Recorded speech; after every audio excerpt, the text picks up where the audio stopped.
XR dengan Napida, di mana dilihat daripada efeknya, memang kelihatan bahwa Glucopak XR ini untuk gangguan GI tract-nya lebih sedikit timbang Glucopak yang biasa, karena seperti tadi rilisnya dia pelan-pelan di GI tract ini.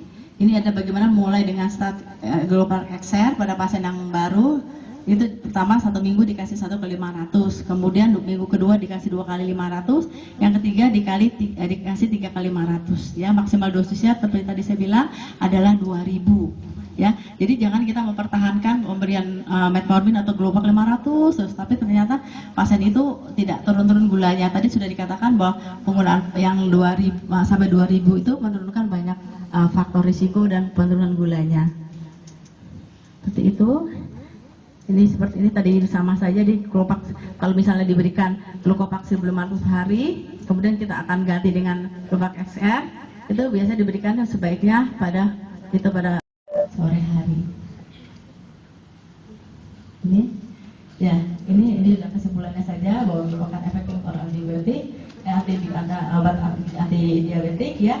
Ini sebenarnya ada satu yang akan saya ingatkan, hanya ingatkan saja. Kalau tadi kita lebih banyak ngomong tentang Glucopak, tapi ini secara dasar saja saya mau ingatkan bahwa obat hipoglikemik oral itu di Indonesia ada 5 golongan ya. Yang tadi pertama adalah pemicu sekresi insulin atau insulin seperti golongan metformin atau biguanide atau thiazolidinediol. Yang ketiga adalah juga selalu penghambat gluconeogenesis adalah metformin. Yang keempat adalah penghambat absorpsi glukosa dosis hati atau penghambat glukosidasi alfa yang disebut dengan arkabuse atau glukoban ya.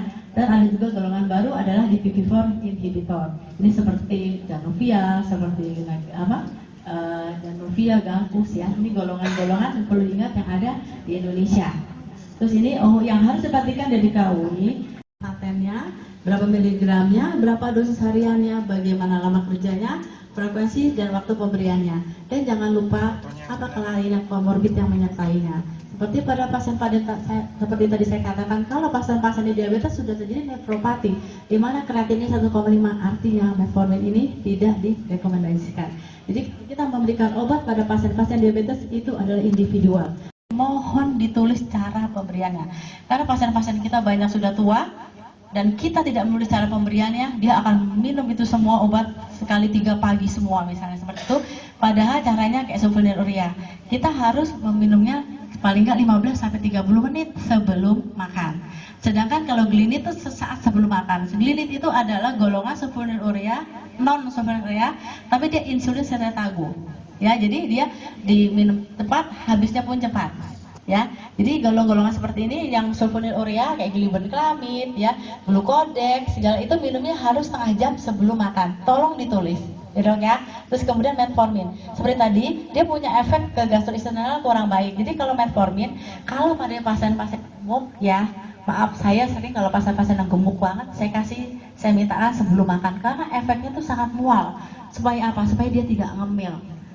Jadi karena dia punya efek berat badan turun, menurunkan gula puasa juga. Jadi kalau pasien-pasien yang obes sekali, saya menyarankan memberikannya sebelum makan. Tapi kalau pasien-pasien yang tidak obes, memberikannya boleh bersama makan.